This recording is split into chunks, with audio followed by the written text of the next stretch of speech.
And welcome back, ladies and gentlemen. Our final matchup of our first day. It's Guts Gaming versus FAV Gaming. And you know what? Something very interesting happened earlier in our pre-show where you, my friend Fresh, compared the two teams, wasn't it? And I want to talk about that for a moment. By the way, welcome again. I'm Milish, this is Jess, and this is Fresh. And how about we talk about these two and what they have to offer, starting off with Guts Gaming. Fresh, what do you have to say? Yeah, they're a team that's kind of very interesting, and I made the comparison that the Guts were like the big brother of FAV, and I think they're a team where they're very frustrating, where they seem to play Siege in the right way, but they just frustrate you in rounds. They lose rounds that they should win, and it seems to be quite a consistent theme. I think I called them consistently inconsistent. So hoping for stage 3, I'm hoping that they really start closing out the rounds and therefore the games that they should win. On the other side?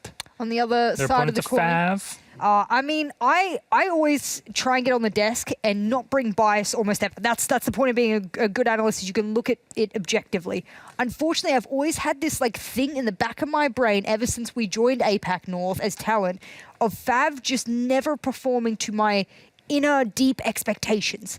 And I don't know what it is about what they do, but ever since I watched them play their first ever cafe match, I've always gone, they could be so good, and then they let themselves down. It's like the gut story you're saying. Yeah. Well, the formula's there, but they throw it in too fast. They don't mix it at the right speed, and all of a sudden it's slush. It doesn't work anymore. I feel like FAV is very much the same, and they give me false expectations. Stage 2, first 4 weeks, they look like they were a top 1 team. And then they went crashing downwards, and I hate that for a team that looks like they're going to like take the scene by storm. And then they just go, nah. They fizzle out against the top teams that are in the region. Correct. That's something like, yeah, you can be really good against the lower rated teams, but that just makes you middle of the pack. The shots they hit, the mechanical skill they possess, it is heart-wrenching, especially, and you would know as an ex-support staff, you're like, wow, this player or this team has so much potential, and then they don't reach it, and you're like, that's so much waste. Yeah. So I want to see them reach that. I think for both teams, there's a team there. There's a good team there, but they're just not at 100% yet. And when they do hit 100%, there'll be good established teams within this division, both of them. There's a butterfly somewhere in this cocoon. So then how about, let's say, I mean, you talk about that. I just think, you know what, they're trying to make mayo, like QP mayo, but then it's incredible, isn't it? But other brands are available. Maybe. If you want to make mayonnaise, here's something that you can learn at home. There are multiple ways. You can either do the very easy one where you put everything together and just slosh them real quick, or you have to slowly drip in the oil bit by bit. And if you make a mistake, they're going to separate, and you're not going to have good mayonnaise to put on your sandwich. So there you go, ladies and gentlemen. That's the good description that we have for you. I miss my kitchen if you cannot... we need better analogies on the desk. Have you used an analogy today? What do you mean? I've used like 78 roller coasters. What are yours? I don't think I've hit that many cliches yet. Okay, we'll find some more I'm analogies. still new to Yours this, are good. Jess. I like to cook. Yeah, you use a lot of cooking ones. I use a lot of theme park ones because it gives me anxiety, so I feel like that's a scary one. Old theme park gave me anxiety. Oh, yeah. I miss new theme park. Who voted it out? We're talking about APAC. I did get relegated on it, so... Whoa, this is this man's worst nightmare. All right. So how about we talk about our map in this final series that we have for today? It's the best of one series. Oh, Chalet. What is the first ban? What is good with you? No bank today, my friends. And we haven't seen Thunderbird yet, which means maybe perhaps cross your fingers we'll get it in our final map. Who knows? Maybe Chalet would fit with that. Haven't seen it yet. So what's your thoughts in this? Because it doesn't seem like there's one team that clearly has an advantage. But we said it earlier, oh, this team has an advantage, and then, you know, they get their socks rocked off, so... No, this is a FAV map, and the reason I think that is because they like to go to it, whereas for Guts, they don't like to go to this map, and when they did in their Japanese league, they got thrown around a little bit on that one. Yeah, and in Stage 2, I believe Guts banned it all but one round, and it was their kind of insta-ban through Stage 2. So to go to it means they've possibly gone away and worked on it. So we could see completely new stuff coming out of Guts from what we saw previously on Chalet, although with it being their insta-ban. I mean, I've really... What can be brought then? Like operators, what is there that can be brought in to really help out? Because we saw, the sneaky Mozzie, the rat plays with Fnatic earlier on today. Anything else that we could see also brought in? I mean, Guts on this map, and mind you, we're referring to their regional league, which is no, easy feat by any means. It's a huge league. It's one of the biggest regional leagues in the world. So I'm not saying that this isn't big. It is the premier regional league in the world. So they like to bring a lot of frag-heavy ops. They like the Jackal. They like the Buck, maybe some of the Sledge, Zofia, etc. And then, of course, they'll bring that sneaky little hard breach to sprinkle on top. So there's going to be on their attack a lot of frag-related operators. So Guts going to be relying on frags, I think. I want to see the mirror. I was really enticed by Fnatic's mirror setup that we saw in Chalet a couple of games ago, and I'm hoping that there's some little tricks up the sleeve. I think Mira's quite undiscovered on this map still, given she's banned out so much. So hopefully she makes it through and we see a nice mirror setup. Yeah. But if Guts have banned it out, that's kind of what I'm wondering, if they're going through a rework phase. They've got some mirror strats that they've developed. Sure. Maybe. Curiosity. Let's see how it all be resolved then. Fresh Jess, thank you very much. Ladies and gentlemen, it's time for us to go to Chalet yet again. Today it's Fav, it's Guts, and we've got Des and Ace to take us through it. Enjoy. Thank you very much, Milosh. It's as if we never left Chalet, Des. We're going straight back there. This time for Guts versus Fav. I've got a feeling this one is not going to be a 7-0, though. Nah, we're not going to see another 7-0. We saw how crazy it was in the game earlier on today. This one, I think, between these two teams that play each other more than other teams in APAC North 2, given they are both playing in the Japanese league, I think you're going to see a much closer affair, and one that I am super excited to get into. I think I should. I don't know if stream could always hear you, Des, but I certainly couldn't. But I think I should be able to now. Let's give it a little whirl. Give it a little. I can see your face, but. How about now, mate? There we go. That's all we needed. Apologies to the stream if you couldn't hear Des, but well, I don't know if it's apologies needed, to be honest. They could hear me. Yeah, mate, trust me, it's a blessing to the earlugs is the only way I'll describe it. I think they could hear me.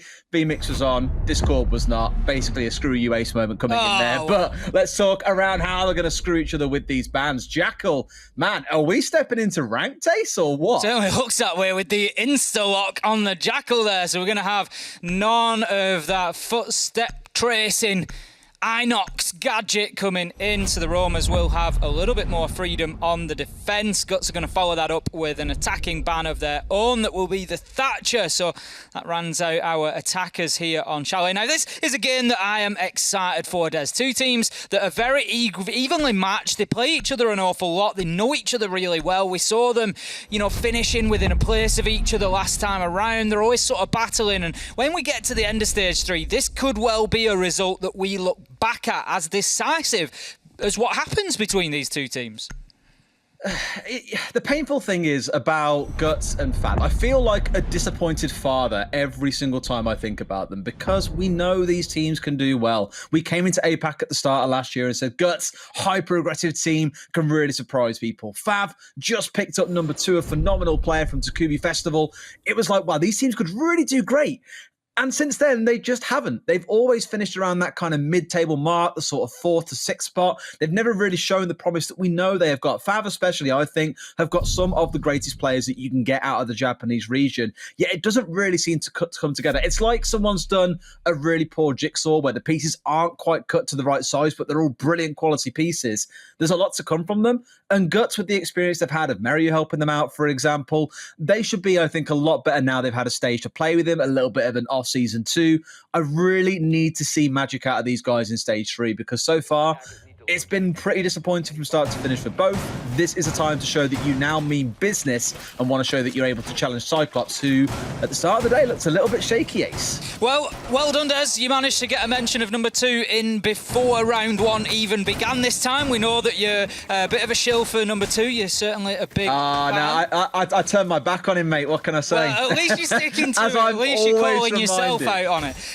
But we've got a new player in the lobby as well. We've got Lugata in there. not somebody that we've seen, so keep an eye on him. But I always like to give you something to watch out for at home. Watch out this game for Lily and Light particularly. We're looking for some kills out of them for the side of Guts. So Light was the leading kills for Guts in Stage 2, coming in at 61. More than 20 behind the pace of those top fraggers in the region. And that is something undoubtedly that will be hurting Guts. Merio as well, we're looking to step up. He's on the Iana, he's got that entry up. We're looking for them to get in there, get kills, get those frags, and really power Guts towards the wins that we know that they are capable of. But when I look at these two teams, I just feel at the minute like FAV are on a bit of an upward trend, only slight because the consistency still hurts them, and Guts just seem to be on a little bit of a drop off, a downward trend for me, but there is certainly not much in it.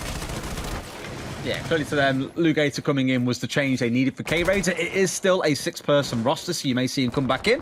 But clearly today against their Japanese friends, this is when they thought, right, time to try something a little bit different. One thing that makes me incredibly nervous between these two teams, Ace, is that Valkyrie isn't banned away. Japanese teams renowned for being hyper-aggressive. I always reference it. I remember Mag from Fnatic put a little clip up on Twitter. They were scrimming against, I think it was Cyclops, and clearly both teams were okay with it. He gets up onto the west side, like above strip on the roof above there, and suddenly 4 people burst out of walls, out of windows. They love being hyper-aggressive. So you give someone like Typon the chance, he will make a jump out happen. He will go aggressive, and I wouldn't be surprised if you see a couple of spawn peaks attempted throughout this game as well. So keep a very close eye on that kind of outside the building aggression, but Typon's want to get shut down here by Yura to kick things off. Typon very nearly got himself caught out earlier.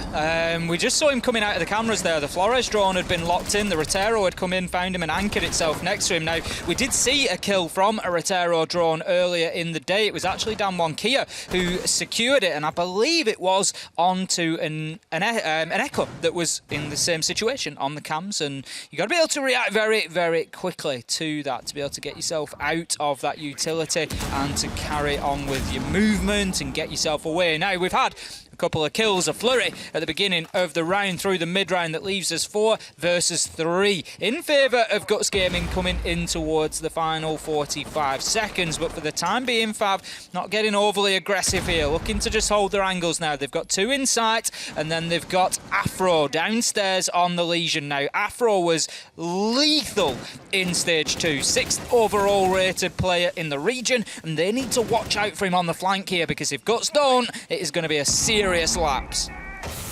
You can see what the focus is here as well for the side of Guts. This big push in from the north side. They've got the angles they need, and there comes the Vault, the one that will start it all off. But Mary, you shut down Lily with 1 at long range is what you're looking for. Make it a double. Fab picking up the numbers, but it's a 2 versus 2 with 10 seconds to play. They might have to start looking for the kills here. Oh my god, it's a 3K for the new boy. Fab taking round 1 in a storm, and Lugator has said 3 kills. What an entrance, Ace. Beautiful from Lugator, absolutely announcing himself there from behind the dining table. Just took himself a seat, Des, and would not be moved. Just took one after another. And also that movement from Afro, as I suggested, Guts just never really picked him up, never really had a handle on him. Coming in last 10-15 seconds, perfectly positioned at the top of the west main stairs there. Bang, out goes the impact nade, open up the angles, get the final kill. Nicely played from FAV. A good defence of Kitchen and Dining that will see them move on to their second choice site, which is going to be Bar and Gaming this time. So you're likely to see a bit of attention to the top floor here from FAV. I would expect them to have a couple of roamers up there, just trying to prevent any vertical superiority coming in from Guts. But to be fair, that's not something that they overly played for or took advantage of in round 1, which we would normally see onto Kitchen and Dining. Absolutely. I've got to say, I'm really quite keen to see how this develops, but obviously in that round there, the kind of execute air quotes came in about the 15-second mark. We've already lambasted a couple of teams today that have said, okay, well, 5 seconds on the clock, I guess we should start looking at the site now, and leaving it a little bit late. And earlier on I said, really, you give yourself no room for things to go wrong, and you might argue the same coming out of FAV, but there I think it was a conscious choice. You saw the kind of Vault came into the trophy window at the 15-second mark. They knew what they were doing. They prepared to lose a couple of gunfights, and it didn't seem to phase them all that much. Left it a little bit tight towards the end, but that one looked like a much more orchestrated, arranged push in there, rather than one strictly being, oh god, we're out of time, panic and push now. It wasn't that kind of affair. Making sure they're using the full use of the round to make things happen. And Shin starting things off in this round and making things happen for himself with a C4 onto Meryu up in Solar. Always a nice kill with the Nitro. It's just complete freebie, not really putting yourself at any risk there, managing to find the mark, and that takes the Iana down, and 2 nades along with her. The only nades that were available on the side of Guts Gaming, so that's going to be some utility that will potentially be safe. They do still have the Rotero drones from Light, but as I said, just keep an eye on those number of frags, particularly coming in from Guts Gaming. Yura not having a bad game so far, finding himself a couple. Another one who seemed to struggle in the last stage, playing a lot of Iana and Jaeger and not really putting down the numbers that you would expect, but Typon ups his numbers with a great kill onto Yura there, leaving us now in a 4 versus 3 in favour of FAV. I said trade, but it was more of a crossfire there. The one gunfight being taken down in towards Southside. Great shot coming out of Light onto Typon. Just after we saw a second ago, that really good play from Shin, getting the C4 up on Solar, backing down to Library Stairs and finding himself the second kill in the round as the player came pushing in down towards the Library corridor. Good starting coming out of FAV. My issue being here, they are bleeding the numbers out still because we're sitting in a 3 versus 3. Does it really befit either side? Arguably, the attackers are the ones who lose out the most when you start losing members early on. No frag grenades, for example, on Meryu, but of course, you still got the Dakabi to deal with those that might be trying to be problematic. C4 on side, if he times this right, this could be a double, just one stepping up instead. C4 comes up, run away, he shall. Half HP he goes down to, but not enough to have him finished off. As we hit that final 60-second mark, Ace, it's 3 versus 2 for Guts. JJ just finding number 2 there, but Lugator is still on the board, and we saw exactly what he was capable of back in round 1, so let's just see if that was a flash in the pan or whether it's something he can start to deliver consistently for this FAV side. Now, here comes the pressure down Library Stairs, but it's going to be Shin once again, second on the round. Legator does it again onto JJ with a headshot. 2 versus 1 now for FAV, and they are starting to look dominant here on Chalet. The first couple of rounds, Guts haven't had any opportunity to get into site Des. They've not managed to get any real control over any possible execution. FAV, so far, whilst losing a couple of bodies along the way, which is almost inevitable a lot of the time, are locking these down. Very impressive so far. They are getting the wins. I'm still not yet convinced. Again, I'm that disappointed father who stood there assessing everything that's going on right now. And I'm looking at this and saying, look at the numbers though. Lugator, 3K in the prior round. That one just then, Shin on a 4K. It's like every single time he got a kill and moved away somewhere, there was no attempt from Guts to follow him up. That C4 through Solar, great. Drops away to Library Stairs. No one knows that he's there. Gets a kill across down towards Mezzanine. Then one comes running down Library Stairs and he's inside of Mud Room and then collects the closing 4K at the back end of it. Not once was Shin pressured in that round. He was free to move around the map and pick up kills as and when he wanted to, and FAV could have been happy with that, but they kept on bleeding members to the stage that, as we said, it was a 3 versus 2 for Guts. That's what makes me a little bit nervous. At the minute, it's relied on 2 big plays coming out of Lugator and Shin. I need to see more to see that it's a complete team effort here to get them over the finish line, because I wouldn't be surprised if Guts were to take, I don't know, the next 2 or 3 rounds and really show they've still got some fight in them. They're going to have to. They're going to have to. They really don't want to be losing this round particularly. If they go down 3-0, FAV start feeling like they've at least got a tie half, and the confidence is going to go through the roof. And interestingly, that Jackal ban from FAV may become a bit of a factor here, because if they keep hitting them like Shin did there, roaming around, moving around the map, just being able to get a kill, move on to a new location, you start looking towards your operators like Jackal, like Lion, who can start closing those roamers down. Lily has been bringing the Dokkaebi, but not really been effective in hunting them down and shutting them out of the game so far. So we'll see just exactly how Guts need to deal with that, and need to deal with it. They do. They have to find a plan over the next couple of rounds of how they're going to prevent that from continuing to happen. But right now, we are in round 3. You're going to be attacking this time onto Master and Bedroom. And interestingly, Legator just playing underneath this time, in and around Trophy. He's got that Nitro in hand, and he's ready to have some sort of vertical impact potentially. Yeah, I'm always watching Lily and these calls coming out, because as you say, that has been their substitute for the Jackal being banned away here, but hasn't yet been super effective. Need to see a little bit more out of that operator, I think, before we can really start commending it and saying it was absolutely the right decision. Bit of a pause coming in for Guts here, focusing out onto Trophy Window, out towards West Main, and 3, by the looks of it, stacking up around Solar. But Lugator's been sat here now for 45 seconds and barely moved. He's had a couple of drones thrown his way, has killed both of them. In fact, look how many drones are down on the side of Guts so early on. They're down almost every... In fact, they've got 1 drone left, Ace, with 100 seconds to play. That is massive in terms of FAV side here because they've killed so much of the Intel game away. They're now relying on just jumping in and trying to find these kills or making use, for example, of the Flores drones. That to me just strikes a bit of alarm. If Lugator has done that much damage and the rest of the team have too, you'll be panicking on Guts side here. The rest of this is going to be a very dry round of trying to see what you can find by pure chance. Absolutely, and whilst it's 5 versus 4 in favour of Guts right now, when those sort of blind pushers start coming in, you will see that potentially swing very, very quickly. And that's something that FAV have done well so far in the first couple of rounds. They've sat back, they've waited for their opportunities, and when they've been there, they've took them. Now then, look at number 2 getting aggressive. He's going to get 2 here, Des. I tell you now, he's going to swing round here and he's going to pick him up. He sees the first, he gets 1. Can he get 2? No! Misses his shots, but manages to escape with his life and continue to fight. He gets the clone, but not the man backing it up. Yura finding the headshot onto number 2, but 40 seconds left to go. Starts getting that diffuser down. This looks for every inch like a Guts round right now. It has to be as Afro gets down 1 versus 4 for Lugator. Shut down as the diffuser is confirmed, and that is going to be round to Guts, and they get themselves back into this at a crucial point, finding that first round that they desperately needed to get rolling. Oh, you can't imagine it, can you? 80 seconds in, 9 drones dead, information basically shut down, and you still press on and win the round. It's crazy because they found that kill up towards the top side and, of course, found on number 2. Really good little trade play coming in, making use of the Iana clone, knowing that the SMG has only got a few bullets in the mag. It really can't do much more once it's sprayed half of its round into the clone coming through. So good kind of, I won't call it a trade, but good play off the drone in the first place to make sure that was shut down. Once that was done, there was never really much pressure up towards the north side for the side of FAV.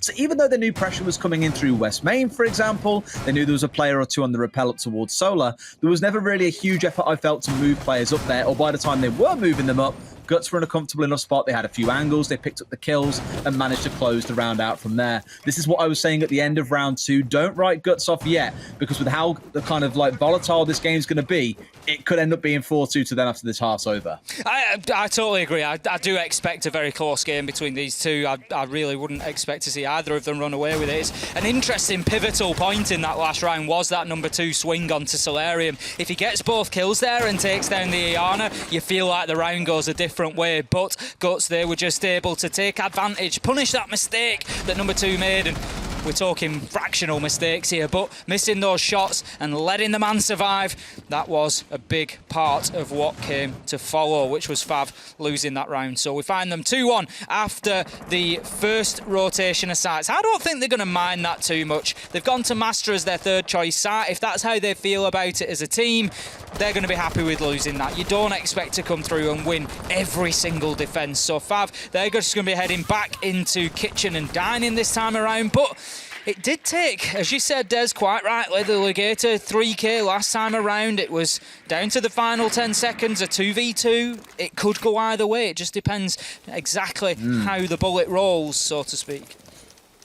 Chaos between Japanese teams and the Playday, there is definitely no big surprise at this point, especially between FAV and Guts. Cyclops should wager a little more composed these days. Fnatic, again, for my money, probably the most strategically composed team that you will see in APAC North right now. But when it comes to these two, you can expect some chaos. Yura's pushing his way in. They even know, I think now they see the gun sticking up, going to go for the spray around the corner, hoping he'll stick his head up, but it's not going to happen. There's a lot of rounds in that mag. Don't forget, of course, the UI now giving you that information. He can spray away all day, no problem at all. You just saw the beauty of the LMGs there, and we've certainly seen a lot more LMG usage today. And on Zafir, of course, the alteration to the recoil. Yura still hasn't reloaded and manages to find a kill. Light just doubles down, 1 onto Typon. Yura goes big again with 1 on Shin, and all of a sudden it is 5 versus 2. And Des, Guts are trying, and they are succeeding in finding those frags that I was talking about. This is the performance that we needed. I called Yura out. He had low numbers in stage 2, but this time coming in and dominating the round here, managing to find himself 2, putting himself onto 5 overall. Now, number 2, he manages to find 1 back onto JJ, leaving us in a 4 versus 2, but there's still a lot of work for FAV to do here. They take in chip damage. Number 2 on the smoke, shut down by Light, and it looks that this is going to be another Guts gaming round, and I think you're absolutely right, Des. We're going to see this one go in the distance.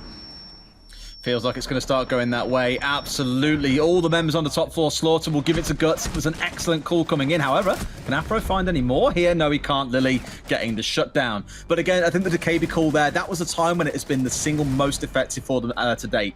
They find the one on the top floor, they go, right, okay, there is resistance, bring out the call. And I think the problem for FAV was they'd given Guts so much time to get comfortable on that top side of the map. No real pressure coming inside of Solar. No one really looking to challenge inside a Trophy. Just said, hey, you want to guys get in there? You want to drone things out? Not a problem. You go ahead. And as soon as the call came through and they knew there were 2 or 3 on the top floor, Guts just pushed forward with 2, 3, 4 men to make sure they got the kills on the top floor. Suddenly, it's a 5 versus 2. Really well orchestrated attack by Guts, but that's where arguably I'd like to see FAV getting a little bit more up in their face and disrupting those plans.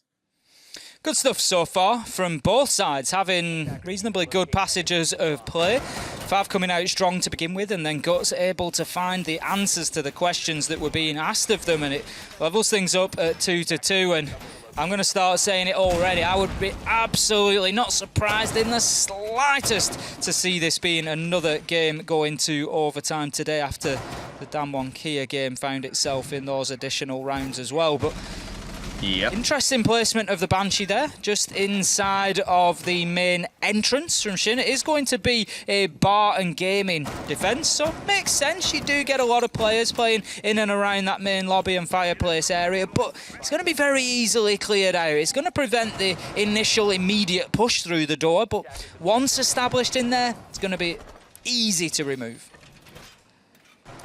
Keen to see how it shapes up compared to what we saw back in round 2, because again, that was Shin with the 4K where he was free to rotate around the map as he pleased. There were no kind of rotate cuts being held by the members of Guts, and they just looked a little bit tardy. And I think the word I was looking for in the previous round was flimsy on their attacks. If you force them to have to make decisions and do things, Guts looked really stretched and a little bit shallow, I think. But in that previous round, you give them time, they'll be incredibly comfortable. And again, it's the frustration with FAV that we know they have got some of the best gunners from Japan on their team, but they just don't quite put it into practice the way that you'd like to see. Here, I do want to see a little bit of difference. The one thing in terms of difference noting on it, actually, Guts have dropped away from playing on the DKB. They've now got the Nomad instead. So a big change in style compared to what they had last time, to me, suggesting they want to be able to cut those rotates for, say, Shin, who was causing the trouble before, lock down those flanks, stop players rotating back to site, and catch them out in the field, rather than letting them run absolutely amok amongst your roster. Shin just looking to get an angle onto the main door. The immediate push hasn't really come from Guts yet. It's been a very patient approach. We're over a minute into the round now, still droning out down in the basement. Number 2 going to take a drone down, and as you've commented on previously, Des, it's something that FAV are doing very well, is starving Guts of the information game, but hasn't really had the impact they've desired in the last couple of rounds. But talking about impact, Shin finds one onto Light there as he comes in through the double window, diffuser in hand, which dumps it down cold on the ground and leaves us now with a FAV advantage on bar gaming. Number 2 just going to hold a very tight angle onto the main door there. Mario's going to have to be careful. He does send in the Gemini clone, but look at that from number 2. The cheek, Des, the cheek to just run out and find the man as he hears the clone deployed, but it doesn't matter as Guts managed to find 1, 2, 3, and they turn the man count around to their own advantage. 3 versus 2 now. Guts have completely changed where they're attacking from, by the way. Some really cool ideas in this round that just haven't quite gone well. So you can't really knock their attempt. It was more just unluck that someone was holding an angle or someone was ready. It's Yura inside a library. A second challenge comes through and he shuts it out. FAV knew what they had to do there. They needed that vertical controller. It was never going to be possible to hold it once the defuse came down. Another good round coming out of Guts. And just saying, Ace, at the end of round 2, I wouldn't be surprised if they go on to take 2, 3, 4 rounds in a row. Guts are definitely starting to shine off. This is the Guts that we were desperate to see in Stage 2. This is the Guts that I kept backing in those predictions, because I just really thought that they had more in the tank than they delivered, but they were just unable to really put it down. But it just looks like that off-season has maybe given them a little bit of an opportunity to just start cementing things, solidifying things. As you say, Merio's had a little bit more time in there. He brings a lot of experience with him, and I think that is seeming to be doing well for them. Obviously, there's a lot of time to be played out here yet. We're on the final defensive round for FAV. After this round, we will switch the sides and Guts will be defending to FAV's attacks, and we'll see how that goes. But right now, Guts are going to be carrying a lot of momentum forward. Yura particularly is going fantastically well. 8 kills already, Des. We're inside the first half. There's another one to play yet. We could easily be looking looking at a 15 to 20 kill game for Euro, and it's just answering the question. The thing that I told everybody to watch out for coming in here was, who are the players getting the kills on Guts? We need somebody to do it, and right now it's Euro holding Mouse 1 with that ginormous magazine on the LMG and is just unstoppable. Have a field day with 151 rounds in there. Absolutely. I might get one one thing kill. about Euro. Just maybe if you're lucky.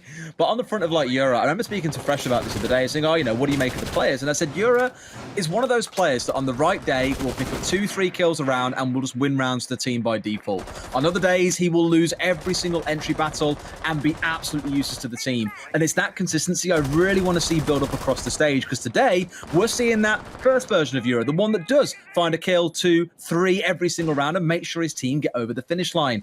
It's a good start for them. It's going to be about converting it in the second half, because I always say it, there are 2 halves to a game of Siege. Things can change drastically once you change between attack and defense, because we need to see if FAV have got some real, onus about them on the attacking side. From what I remember, they are a better attacking team than defensive. Their aggression really pays off. Guts kind of sitting in the middle as kind of being balanced across both sides. So the second half may yet tell a completely different tale. Right now we can see all the utility starting to be burnt. Merio's going to take a lot of damage on the Iana there, though. We've got Euro out on that office balcony, just looking like he's going to be aggressing forward. JJ managing to apply the Selma charge to the balcony wall as well. That's going to open things up and just make it more difficult for Afro inside of office there. In fact, he's had to dip out of that location because the pressure was mounting to such a degree. Now then, the Rotero drone being used to clear out that piano shield, but unsuccessfully. I think the placement there, maybe a little bit of a funny anchor position that just didn't allow it to catch It's the angle, yeah. You get like a weird angle where it's like if it hits the hard corner of the like the ray tracing, if it hits the hard corner of the piano first, it won't hit the shield.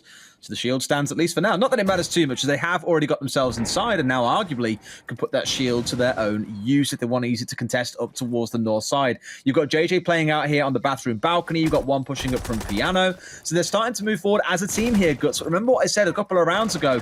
If you give them time, they will look very settled. It's when they're pressed and stretched that things start to look bad. But here's the first kill coming in for Light. Again, no real pressure on his side, just happy to take it one step at a time and picks up Afro. Guts coming out impressively so far, always finding an answer. There we go. JJ swings onto Legator and finds him, but number 2 once again there to just try and turn the tide, just try and change the momentum of the round here. Tries to hit a man on the fadeaway through Trophy Hatch, but will be unsuccessful. Euro finds Shin, and that leaves number 2 a little bit out in the cold here. Moves back up the west main stairs. Him and Type on both sort of clustered close together. Damage taken from the door there, and there is that Zafira LMG again, but this time shut down by number 2. Leaves us 3 versus 2, 10 seconds to go, and this is something that we haven't seen Guts do yet, and that's play against the clock, play against that sand that's ticking through the hourglass. Can they do it this time? Merio straight in. He's gonna be the clock beater, but it doesn't matter as Light manages to use the hole in the soft wall to get that final kill, and that is Guts with a complete reverse sweep of the half. There's 2-0 down to 4-2 up. What are we saying, Ace? Those first 2 rounds weren't super convincing. It's one of those that you look at and I think point it and say it's down to a couple of big hero plays out of individual players, but Guts showing once again when the rounds go slow, when they have time and composure. Maybe the drone work isn't strictly the best, but they're very happy getting themselves comfortably into angled positions like the office window they held. I mentioned the bathroom window on side. You saw it then at the bottom of the solar stairs. There was someone holding in through the soft angle, waiting someone to come out of the basement or push in from West Main. It's just all very coordinated. And maybe that's a suggestion towards Guts' playstyle, is they do like this coordinated playstyle and struggle quite a lot against aggressive teams like FAV. And maybe that's why historically we've seen it be really back and forth between these two teams. The real teller for me, though, is going to be FAV on the attack here and what they can achieve. You're already seeing a change in tactic where they've got number 2 coming along on the Maverick alongside Typon on the Thermite. So nothing coming along that we saw earlier on in the form of, say, the Dukabi that was popular, the Nomad that was on side. Still things like the Flores in place and the Yana, of course. They're kind of the go-to operators that you have to pick these days, but otherwise a slight change in tactic. And let's not forget, there are 6 frag grenades on this team right now and only a Jaeger in play. Now, interestingly, we've got Guts coming into what is a very important round for them here. It's the first time that we see them on the defence, and it's going to give us a real idea of how the rest of the game may shape up. If Guts can lock this down, it puts them 5-2 and seriously in the driving seat then, whereas at the minute, FAV can be sort of telling themselves, yep, that's okay, it was on the defence, we're on the attack now, we've got that switch of momentum, that switch of pace. But if this round does not go well for them, then it starts to become a real uphill battle now. Shin moving in quickly on the Iana there, looking to try and get aggressive in towards sight and see if he can find himself an entry. He's going to use that Gon 6 gadget to open up the castle barricade and give himself a nice long line of sight out into the corridor, see if he can pick anybody up on any rotations, but not going to find anybody for the time being, so it's back to the information game. Now, it'll also be fascinating to watch and see just how well do Guts deal with that information game. It was something that FAV were able to shut down to a degree, but didn't really get much benefit from. They still lost the gunfights, regardless of whether Guts were going in there with information, with intel or not. So we'll see if Guts put a big focus on that. And rotate away from Shin going up onto the roof here, I think, to move down towards the south side rather than worrying about the north. A bit too much ground for them to clear potentially. Afro, I think, might be looking to try and position this drone somewhere they can keep an eye on the rotates as well. See if anyone does try and come for a flank later into the round. But for the side of Guts, mostly static around the site at this point. So for FAV, it's again them being afforded the opportunity to choose what they do. Do want to raise it again? I've touched on it earlier on. You're seeing a smoke along here with the FMG. Citizen, I think, first being the one to pioneer that pick on Chalet, especially for G2, and then others around the world have started picking it up as well. The latest clearly being Light on the side of Guts. A pretty terrifying gun, and I think as Citizen described it, we wanted a shield, we didn't want to bring Warden, so Smoke would just have to do.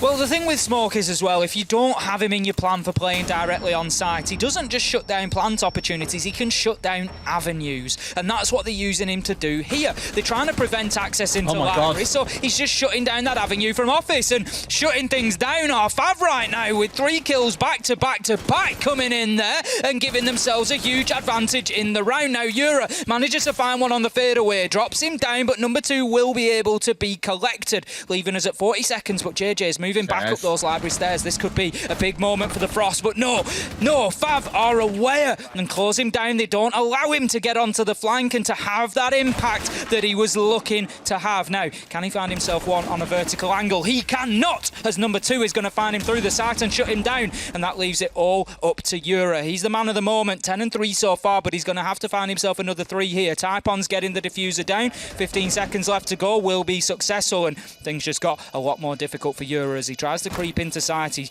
just needs to find one at once. He doesn't need to get himself into a huge crossfire or a big gunfight. He just needs to try and break these down into individual fights. But FAV, they're not going to let him do that, Des. They've dipped away. They've got men on the rappel. They've got cover. They've got Afro led prone. They really are making this difficult. Yura manages to find the first, but the cover that I spoke about is there on the rappel. Typon shuts him down, and that is going to be the first defensive round to FAV, and we've got a game on. So look at that burst forward, right? Smoke off library corridor. Light was in the smoke, and it was like, oh, we could play spoiler in the round, but enough presence of mind there, I think, to keep an eye on someone could do something crazy, and they had the immediate response. So for FAV, those 3 kills that came in the mid-round really got it set up. Was a little bit nervous that they might mess it up towards the end, and Guts would be the one able to walk away the winner, but they just couldn't quite collect the kills that they needed. We've now, like you say, Ace, got a game on our hands. It's 4-3 to Guts with FAV. A very dominant first attacking round. Could this be yet another overtime game today? It was an interesting example as well. You picked up on the smoke there and the push towards library and this battle over the piano double door, and they got the office breach open. But as I say, Smoke is so often seen as a site operator. You play in site and you shut down that final execution, but he can be used to shut down other avenues of attack for key and critical areas, which is exactly what they tried to do there. But unfortunately for them, FAV were able to find a way around it, and it just raises that interesting question. It's something for us to watch over the stage, really. If we start seeing more of that smoke use with the FMG just away from sight, it's going to be interesting to see just exactly how that develops and how much success we find with it, and therefore whether it sticks around long term or not. But right now, stick. I'm sure you got some stats somewhere that you can say, shotgun versus FMG. Let's look at the numbers. I'll bring you the stats. Nah, I don't think you go that deep. I don't have it on my fingertips, but I'll bring you the stats next week, Des. Nah, surely you don't track what weapon they bring, right? I can find it quickly enough. All right, fair enough. Talking about quick. We don't have Fav moving in too aggressively here. Afro's got himself on the underneath, but he's going to move himself back outside for the time being. A lot of pressure again towards Library. Going to be attacking in towards Master this time. So Fav very much, favouriting trying to get into that Library area. There is, of course, obviously the Solarium push that's possible, but what we tend to find is that teams do things in the same way. So if they use a Solarium push for Master, it'll be a Solarium push for Kitchen Dining. It'll be a Solarium push and top 4 clear for Bar and Gaming. But if you're a Library team, you're a Library team. And that's exactly what we are seeing from Fav right now. They're trying to get in there and see just exactly whether they can catch a man out, whether they can check him out, and that's exactly what's going to happen as Shin finds JJ in office, and that's going to be 5 versus 3 now, and Fav got themselves a very good advantage here. Here we go, and trying to open this wall up as well, saying, yep, forget about actually removing the Electro Claws. We'll just do a little open hole on the ground, which should enable them to then push their way forward. No mute jammers on side did mean they managed to get the Roteros inside of office pretty cleanly and start looking at getting things opened up. I was going to say, when's he pulling the trigger on that one? Will finally come out and open up the lower side of the wall just to give them the angle. But they didn't respect Light being there. They find one onto the first, the C4 for the second, but then in comes Lugay to Shin, now stepping up, who's having an amazing game, by the way. So many critical kills in these rounds. Merry finding one back at 2 versus 2 as Lily is down to a slither of HP. That could be a defining factor in the round here. If they can find even one breath onto that kid, they are going to drop and die. So Lily just trying to hold a long angle here, but Shin's been able to get in and get the diffuser down. Lugator, however, will be injured. Shin may not have a choice but to go for kills now. 45 seconds, he's got plenty of time. He finds the first, he's going to be challenged from the doorway though. It's Merio who manages to find the last man, and this one is being fought tooth and nail here on Charlie. I mean, that's a good shot for Guts because they now get to pull themselves ever so slightly into the lead. And it's Merriu, a player that we don't get to talk about all that much. He joined at the start of last stage to great fanfare. And we were like, wow, imagine what all this experience and skill can do for the team. And then he just kind of faded into the background and didn't really do much. And to be fair, up until this point on this map, also been very quiet. 3 kills in that round are 3 of the 4 that he has found on the whole map so far. But if there are a couple of rounds where you make a big impact for your team and get you over the finish line, that's a very good contribution to the rest of your team and the aim of getting a victory against your opponent. 5-3 to Guts in what looked like could have been a 4-4 draw at this point. Does mean they now only need one more round to guarantee at least overtime, securing themselves at least 1 point from this match. Guts are looking pretty good so far. Going down into Kitchen and Dining, the defensive Master there was, I'll say 50-50. It wasn't necessarily convincing. It came down to what was effectively a 1v1 at the end there. It was a close round between the two, but Guts held on, and that's the point. They really showed their guts there. They really showed that they have that determination and drive to get these rounds over the line, and that's what I feel like was a little bit of what was missing previously. Fresh spoke about it, that sometimes rounds that should have been won were lost and given away, and it's rounds like that where they have the opportunity, that they, no matter how small that opportunity, they've got to grab a hold of it and they've got to take it over the line, and Guts were able to do that there. Now 5-3 on the scoreboard. We come into round 9. We're into the action phase. Going to be defending Kitchen this time around, so there's going to be more top floor pressure now. Lugator had been a little bit quiet. We had that 3k back in round 1, a little bit quiet since then. Obviously we're just keeping an eye on the man. It's his first performance here in APAC North, so expectations aren't necessarily too high, but I thought that was an absolute freebie for Merio then. I got overexcited, but it was the Gemini clone. A bit of, imagine if it was that much of a freebie. It'd be kind of one of the moments you'd be scratching your head and saying, how on earth has that come to happen? Although, earlier on today, we did see a couple of interesting kills coming on Oregon, so maybe kills like that aren't all that uncommon. But speaking of that last round, just again for a quick second, for FAV, when they pushed up towards Piano, they kind of just sprinted forwards without really much acknowledgement of the player behind the shield, up towards the bathroom side, and also the player behind the bookcase who had a C4. And that to me was them trying to be unpredictable and saying, right, we're going to burst forward, we're going to make things happen, they aren't going to expect us. Obviously, Guts had a much different response to that. But that, I think, is why FAV can be so hard to predict sometimes, is they will do unpredictable things that can catch you off guard. We'll see if that comes to light again in this round, or if they're going to be a bit more composed about their approach. Knowing they've got Merio off on the roam, chances are you want to deal with him and at least have eyes on him or know when he's going to come running up a flank. Otherwise, he could be the round ender in the same way he was in round number 8. Quiet so far, with Guts not being put under too much pressure on that top floor. As you say, Light and Merio there just able to hold their positions for the time being. It's going to be Master and Office that FAV particularly want access to here up on the top floor. So they're going to have to move them along if they want to be able to start applying the vertical pressure, which they are looking to achieve. Afro on the sledge, of course, has the utility in hand to be able to do that. Now, Light's going to hold tight angles from in behind the box on top of bed there, but with the wall open, this should start to push Guts back a little bit. But right now, they're not too keen to move, Des. There's 58 seconds left to go, and FAV need to get moving here. They need to force these Guts players back, get some confidence, get in there, take the challenges. Do not allow them to dictate the pace like they're doing here.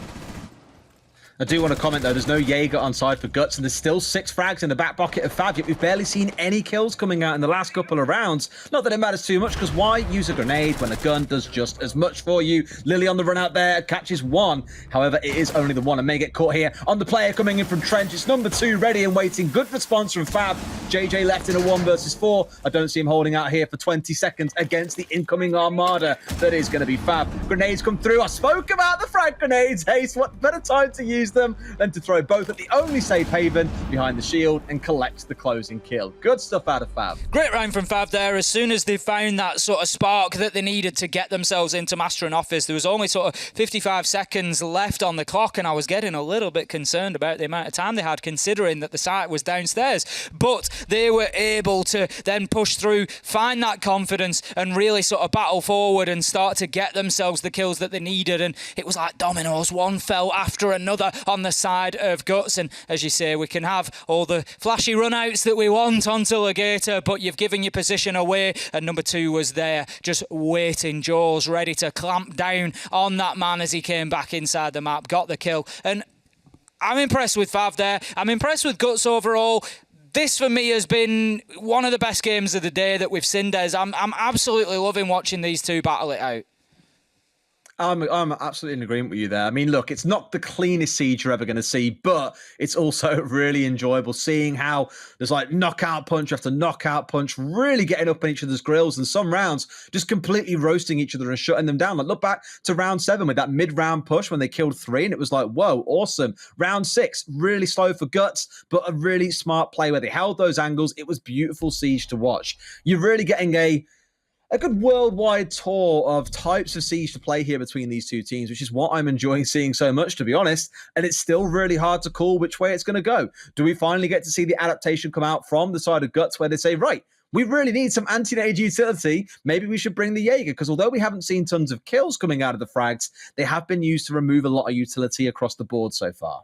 And we're seeing it on the scoreboard there. I spoke about Lily and Light at the beginning. It's something that we've sort of been following throughout this game. I told you to watch out for it. How many frags are coming in there versus how competitive are Guts within the game? 16 frags between Lily and Light. Yura has stepped up as well. And with those 3 players firing on all cylinders as they are, Guts are in the lead, and they're keeping themselves super competitive here and giving themselves an opportunity to put points on the board. And that, for me, is the difference maker for this side. If that core can really come out and perform, they have a great day. If one or more of them are struggling, which we saw multiple times over stage 2, then you know it's going to be a tough day for Guts in terms of the results. Now, we're coming into round 10. FAV are not going to want to give this round up without a fight. It will put Guts on 6, which will guarantee them overtime. For anybody maybe a little bit newer, coming in off the back of the Mexico Major, seeing your APAC teams doing fantastically well.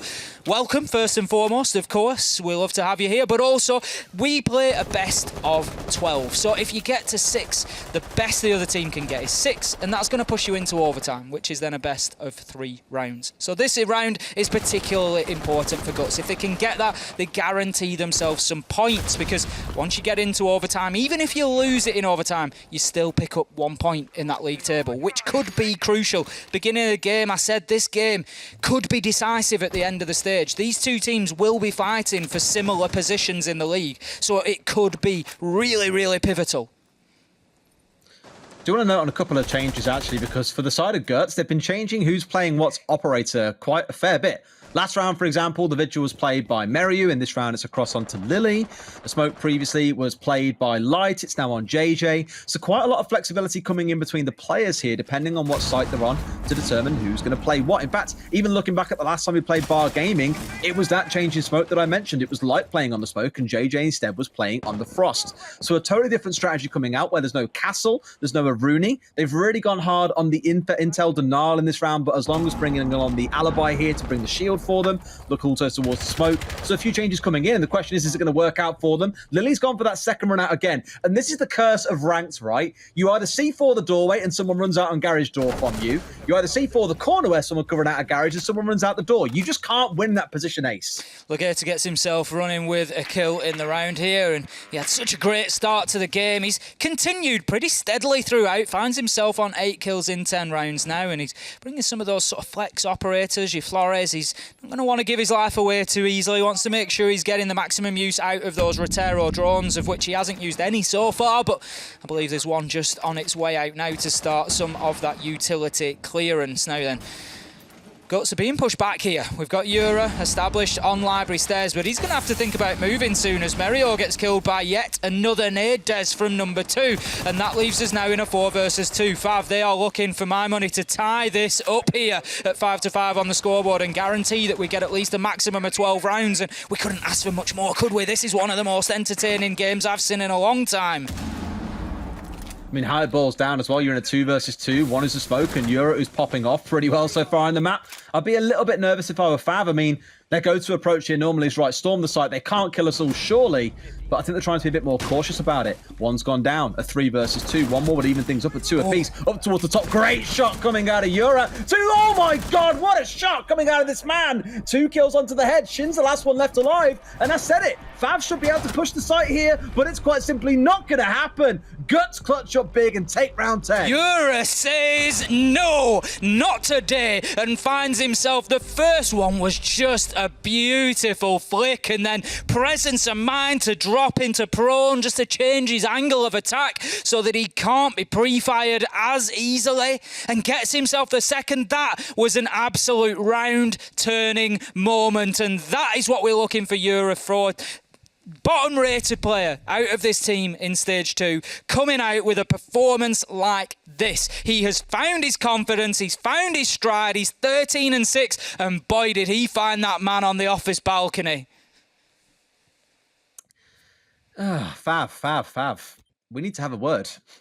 I said I kind of abandoned him last stage. I was like, look, there's no fix. You can't keep doing this, Des. Get it right. You can't keep doing this. No. Ace. I never took them back on. You can't keep rubber banding on Fav.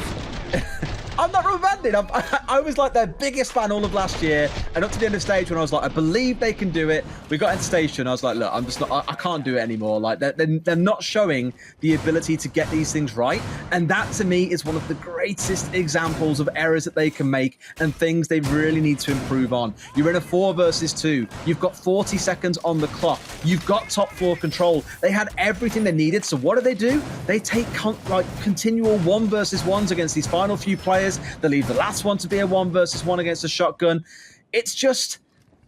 It's sad and infuriating at the same time, because you know they can be so much better, like I keep on saying, but you never quite see that come to light. And yes, Yura has been the real big shining star in this game. I said he either completely crumbles and loses every entry battle or does really well, and I'm glad to see in the second half he's carried on playing really, really well. But on the other side, it's been a bit hit and miss, despite the numbers not looking terrible up and down the team. This is what I mean. It's not down to an individual player. It's a team effort from Fav that's just not quite clicking into place right now. Shin making quick progress in through Big Garage there. He's going to put his Claymore mine down just to prevent the potential of being pushed in through that door whilst he's holding the vertical angle. Something that we've been seeing used a little bit more frequently. We've seen it a few times today, Des, whilst we've casted Chalet, and that is using that vertical angle from underneath to watch onto Solarium Stairs and just try to catch out anybody rotating on that staircase. But of course, depending on the utility you've got in hand, it's not something that Zofia has. But if you've got nades down there as well, well, if you've got a defender that's got themselves wedged in on those stairs, you can just use those explosives. But Afro manages to find himself a kill onto JJ, and that could be a really big start for Fav here. This could be the start of the fight back, Des, as Afro finds Euro with a headshot, takes the big man down, cannot find the second onto Light, and this is what Guts need. They need multiple players stepping up and doing the business. Now then, Shin shuts down Lily, and we find ourselves at the halfway mark. 4 versus 2 in the round. 4 versus 2 again, Ace. I'm always nervous, but this time round they look to convert it out. Meryu, the last one left alive, and no offense to him, he's probably not the man that you're going to have going big and clutching out around all on his lonesome against 4 players from the side of Fav. But that shot, I was like, why are you peeking, bro? He was sat in the hot tub behind a shield. 2 ADSs, peeks onto Afro, who's out in solar, and he gets the biggest freebie of his life. Walks into bathroom and finds the second.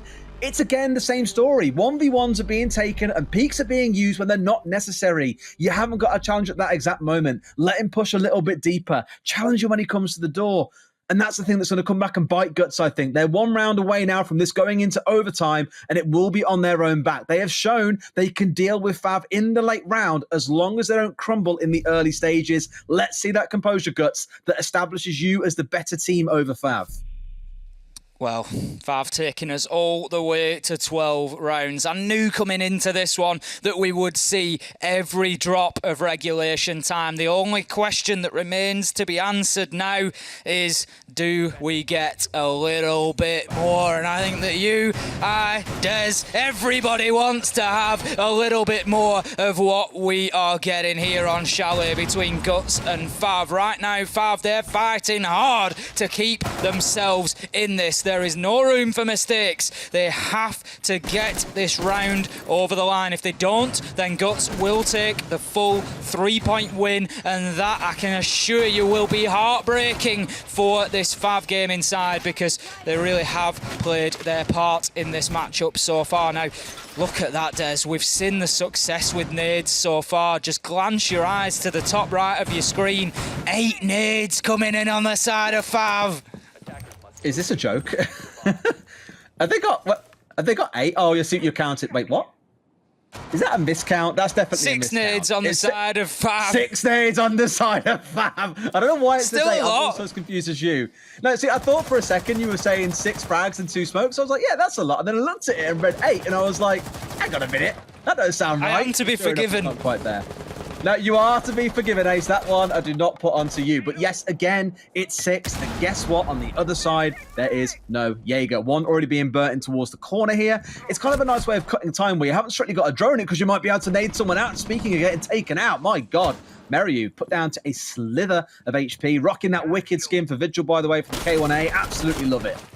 Early damage coming in there, like and it's crossbow. A slight advantage. It's great skin, isn't it? It's an absolute beauty. I love those. Oh, yeah. I think they call them, is it 3D skin? I think they called them something like that. But yeah, it's great seeing those coming in the battle passes, and it's always a nice incentive to grind through it and to get yourself up to the levels where you're finding those things. It's a beautiful thing. Now, Merio still on low health in the round, but hasn't been finished off yet. Managed to get himself away and play his life at least for a little bit longer. And on the Vigil, that could be a tricky business for Fav to deal with, because he can at least burn time. He's going to try and keep himself as safe as possible. In comes the nade. We've spoken about them over and over again. And Merio, he's going to find himself down there, and I can't see that Whitey is going to go in and pick him up. I wasn't sure he was going to take the risk there, because obviously another nade could well follow in, but they're not going to be in place to do that, so they won't be able to. And the man will be revived. Merio, I think, coming back to about where he was, Des.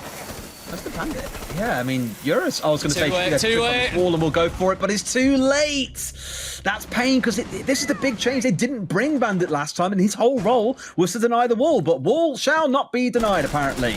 As it now stands, 4 versus 4. Typhon getting sprayed down by Lily, who has awoken the beast. The dragon has came out of the chamber that is the garage and is now picking up kills. Light finding another one on the other side. 3 versus 2. Guts can do it right here, and right now, Ace, they've just got to get these final 2. This is the moment. Number 2, he's searching, he's seeking. Can he find the man? He knows he's in there. He goes for the pre-fire, finds the head of Light. 2 versus 2, 40 seconds left to go, and Fav have got all the time in the world right now. Plenty of sand in the hourglass. hourglass to go. They just need to try and find these last men. They want to get themselves a kill before they start thinking about a diffuser going down. The nade does come out, but it's going to be unsuccessful. JJ able to just shut down that avenue of attack. The site, of course, remember, is underneath. It's in kitchen and dining. And right now, Afro and number 2, as much as they had time, it's starting to tick away. It is slipping through their fingers very quickly. They don't have the diffuser. They need to get downstairs. They got to find kills. They're going to find one, but they find both. Afro comes in the 1v1 after we have a trade in the midst of the action, and he manages to take us to overtime. How does this keep happening, man? Oh my God.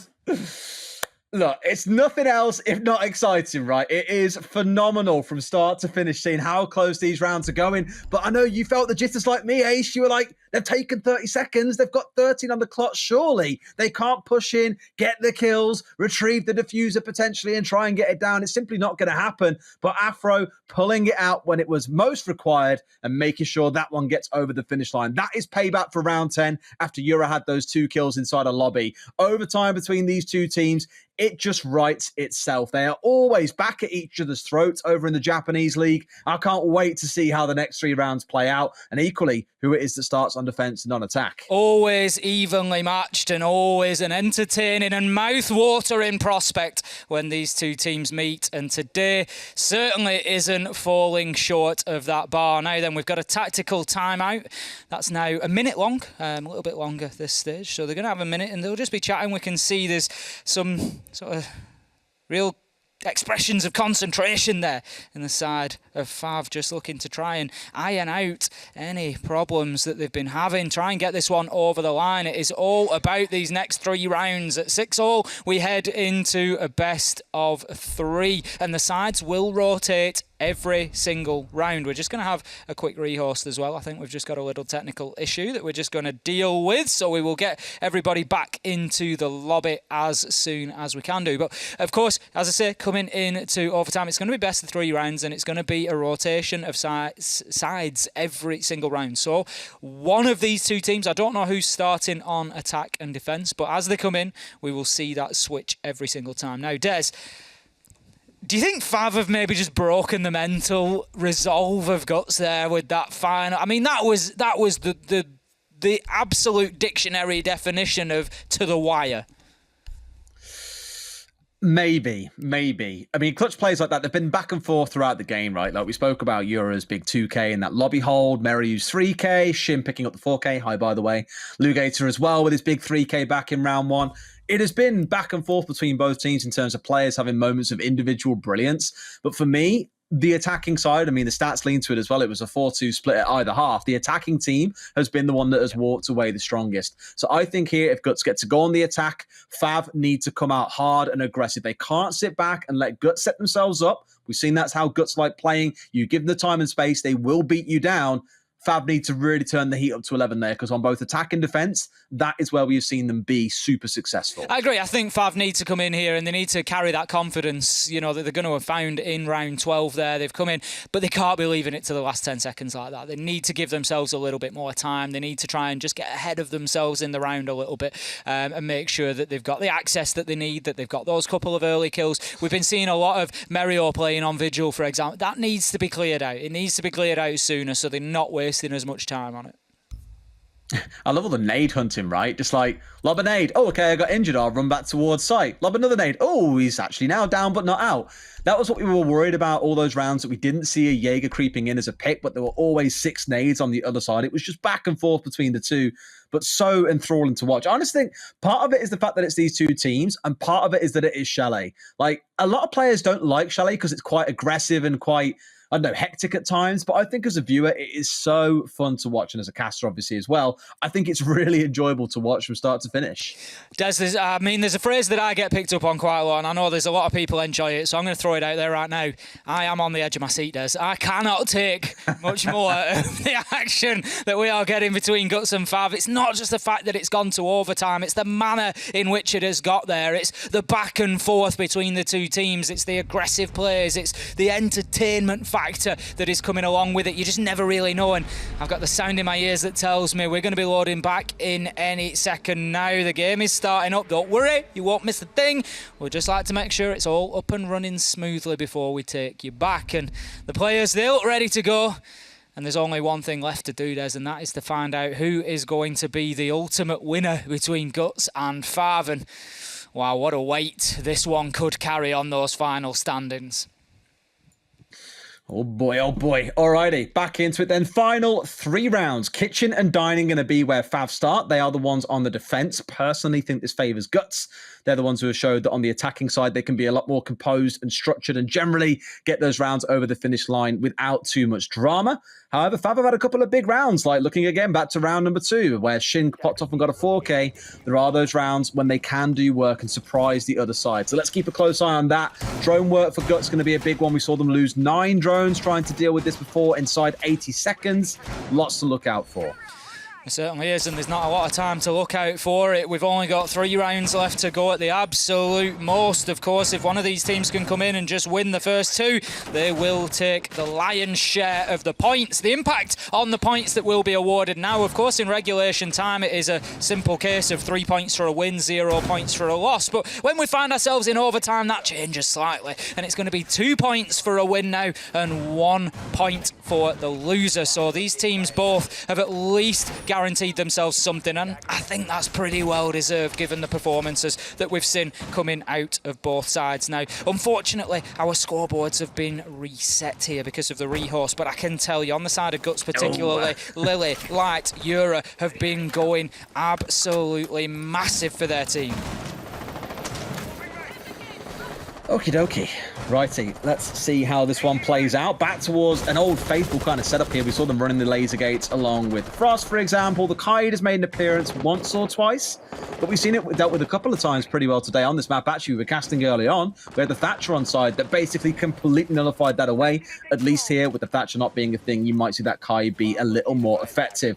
And on the side of Guts, without that Jackal, leaning straight back in towards that DKB. We saw FAV defend Kitchen 3 times in their defensive half between round 1 and round 6, and Guts were able to find 2 successful attacks onto this site. So a 66% win rate on the day for Guts attacking into Kitchen and Dining. So the odds are certainly with them. They are stacked in their favour for them to be able to come in and do the same again. But look at that, damage taken straight off Yura. Some will come from the side of Lugator as well. So just a little bit of an exchange there. Once again, FAV doing a good job of taking drones down and taking men down, as Merio takes a lot of damage as well. And these chips, they all add up. Sometimes you can think about teams in terms of 500 HP that is spread across everybody. They've lost nearly 100 there, so they've lost nearly a full operator's worth of health. So just need to be careful that they don't let that attrition run away from them.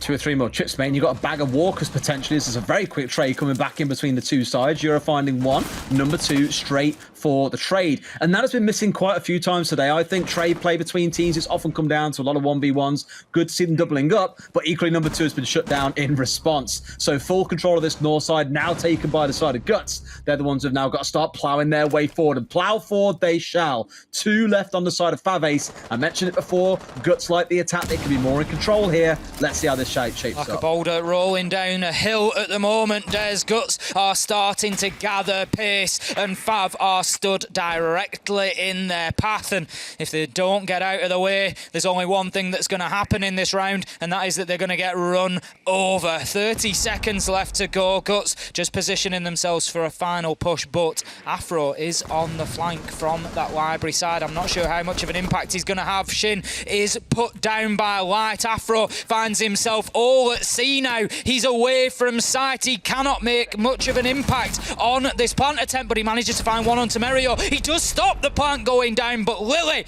comes off and finds the kill up through the hatch on the reverse angle. There you go. Puts the man down, and Guts, they have another match point opportunity. Oh, baby. All right. They're at that point now, Ace. They're on the precipice of taking the win over their Japanese rivals. A massive one to start the season off for Guts. because between these two teams, no doubt there'll be some conversations of relegation potential. There is Sengoku Gaming right now in the Japanese league in second place, ahead of both of these teams that will be gunning for one of their spots at the end of the stage, and neither wants to be the one that has to face off against a team that they've already lost to inside the Japanese league. For that, FAV here need to do something special. They've got to make this attack work. I mentioned how previously it's been quite bursty. They'll just push forward, go quite aggressive to make this work out for them. I feel here Guts may start to get the figure of things, especially with all these different, like, what am I thinking of here? The obstacles put in front of them. You're looking towards the smokes, the castle barricades, the frost mats, the laser gates, the ADSs to try and calm down to those 4 frag grenades. There's a lot here for them to deal with, and if they don't deal with it in good time, this could come back to sting them, because FAV have been quite slow on their attacks. Let's keep a close eye on it. 50-50 sight coming up here. We've seen Guts defend Bar and Gaming twice. FAV won once, Guts won once. So there is nothing to give us any sort of indication as to which way this round might go based on the history of the map so far. So we're just going to have to see. I think the opening kills have been particularly important, where FAV have been able to get in and get themselves a man advantage, get themselves those early picks. They've then gone on very well in the round, generally speaking. So Guts, they need to be careful not to give anything away too early. They were close to doing so in the last round, but managed to just use their health very well. Yura, for example, on low health in the last round, able to get that opening kill before being taken down, and it really did help Guts to get themselves the point on the board. Now then, immediate attention coming in towards Solarium, so we are attacking onto Bar and Gaming, it's worth reiterating, but that tells me we're going to have a top floor clearance here.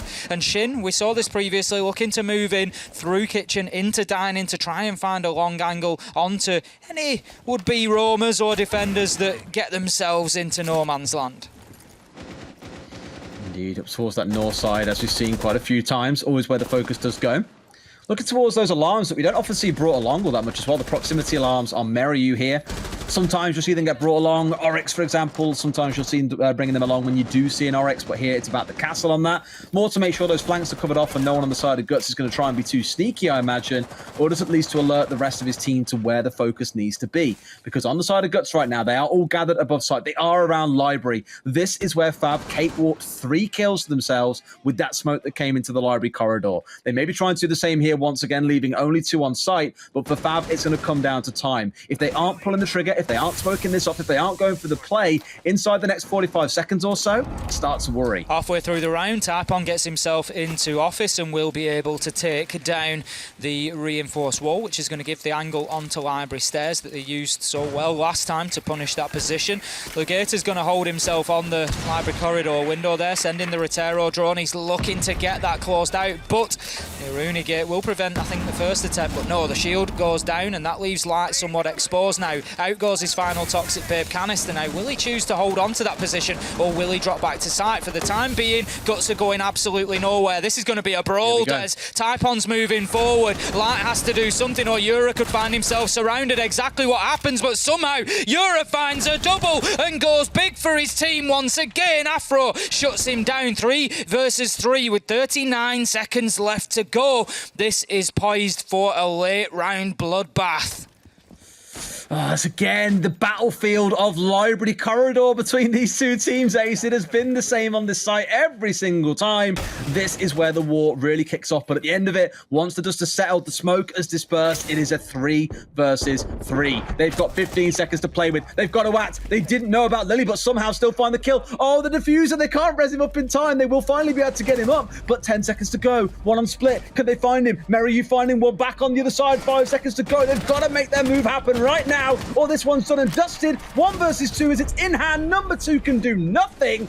Guts get the win. They take round 14 and they bring down FAV. Guts having to show some real guts there and mental resolve to get that one done, but they put 2 points on the board in Playday number 1 and come back with a tough and hard-fought victory against FAV Gaming. And those boys, I'm sure, are going to be disappointed on the other side of the table because this one was close.